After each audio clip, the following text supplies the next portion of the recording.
I'm going to also to comment also na last Friday, I was very, the right term for that is elated. No?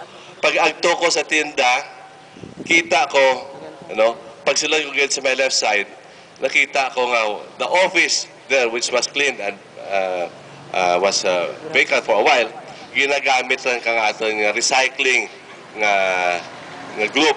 No, and then they are already producing recycled products, recycled plastics. Kag ang manami parang ginabaligya daran. Okay? So of course, ang aton ni women's was in charge for that, no? Kag sige na panay na, no? Sige agi-agi na diyan, may mga plastic bags sa nagabili katahom, no? And then of course, we have to see that activity in full swing. But at least nakapamuno kita tlat ang Santa Barbara. I think this is the only town that has a recycled product being produced and being sold right at the entrance of the market. So, plakpakan natin ang women's, si Vice. Kag of course, si Madam Remia Capislano, plakpakan ta.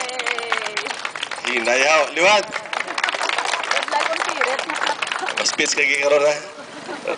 Rems, o ba kung mag-full swing ang ating recycled product. This is my dream, no?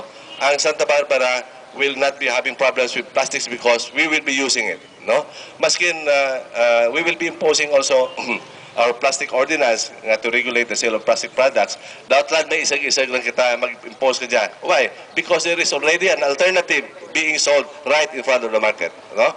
So kung maghambal kita nga wire and plastic dyan o kung regulated ang sale of plastics, hindi na magreklamo mga tao ano yung substitute nyo kay right there and then at the entrance of the market may dyan, no? So again, ito naman ang style, oh. One cheer na lang kay Vice kay Remia. Hep hep! Sila, kasi pabahaw iban.